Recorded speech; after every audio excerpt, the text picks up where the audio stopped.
ମୁଁ ସପନର ସୌଦାଗର ମୁଁ ସ ଆରେ କଣ ବାଟ ଜଗେଇଛ ବିଲେଇ ଭଳିଆ? ଶୁଣ, ମୁଁ ଜବ୍ କରିବାକୁ ଚାହୁଁଛି। କଣ ତମେ ଜବ୍ କରିବ? ଆଚ୍ଛା ମତେ କହିଲ, ତମେ ଜବ୍ କଲେ କଣ କରିବ? କଣ କରିବେ କହୁଛ କମ? ମୁଁ ଯୋଉ ସବୁଦିନ ତମକୁ ହାତ ପତଉଛି ପଇସା ପାଇଁ, ମୁଁ ଆଉ ତମକୁ ହାତ ପତେଇବିନି। ମୁଁ ନା ମନ ଇଚ୍ଛାରେ ଖର୍ଚ୍ଚ କରିବି।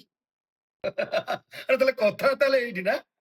ଶୁଣ, ଗୋଟେ ପୁରୁଷ ପୁଅ ପଇସା କମେଇଲେ ସେ ଘର ଜାଗାର କଥା ବୁଝିବ, କିନ୍ତୁ ଗୋଟେ ସ୍ତ୍ରୀ ପଇସା କମେଇଲେ ସେ ତାର ନିଜ କଥା ବୁଝିବ, ଆଉ ନିଜେ କେମିତି ସଜେଇ ହବ, ନିଜେ କେମିତି ଖାଇବ ବୁଲିବ ସେଇ କଥା ସେ ବୁଝିବ। ସ୍ତ୍ରୀ ଯଦି 10,000 ଟଙ୍କା ପଡୁଛି ସେ ଆଜାଦରେ ଚଳିବ, କିନ୍ତୁ ଯଦି ଗୋଟେ ପୁରୁଷ ପୁଅ 40,000 ଟଙ୍କା ଦରମା ପାଉଛି ସେ କିସ୍ତି ଦେଇ ଦେଇ ମରିବ।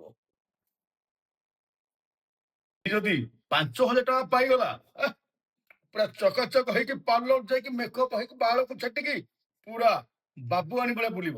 କିନ୍ତୁ ସ୍ୱାମୀ ଯଦି 1,00,000 ଟଙ୍କା ପାଇଲା, ଏଇଠି ମୋ ଭଳିଆ ବାଳ ମୁଖୁଳା କରିକି ଚନ୍ଦା ହେଇକି ବୁଲିବ। ସ୍ତ୍ରୀ ଯଦି ସ୍କୁଟି ଚଲଉଛି ଆଉ ତେଲ ଟାଙ୍କି ଯାଉଛି ତେଲ ପକେଇବାକୁ, ତାହେଲେ ସେ କଣ କରୁଛି? ଏକା ଟାଙ୍କି ଫୁଲ କରିଦେବ ବୋଲି କହୁଛି। କିନ୍ତୁ ଗୋଟେ ପୁରୁଷ ପିଲା ଟାଙ୍କି ପାଖକୁ ଯାଉଛି, ସେ କଣ 50 ଟଙ୍କା 100 ଟଙ୍କା ନହେଲେ ଅତି ବେଶୀ 1,300 ଟଙ୍କା ସେ ମ୍ୟାନେଜ କରି କରି ତା ଜୀବନ ଯିବ। এইটা হচ্ছে ଗୋଟେ ପୁରୁଷର ଲାଇଫ। ବୁଝିପାରିଲ ତ? ଯେମିତି ତମେ ହାତ ପତଉଛ ସେମିତି ସବୁବେଳେ ହାତ ପତାଅ। ଯଦି ତମେ ତମ ନିଜ ପାଇଁ ଜବ୍ କରିବ, ସେମିତିଆ ଜବ୍ ମୋର ଦରକାର ନାହିଁ। ଜମାରୁ ଜମାରୁ ଦରକାର ନାହିଁ। କହିଲେ କଣ ନା ମୁଁ ଜବ୍ କରିବି, ଆଉ ହାତ ପତେଇବିନି ହାତ।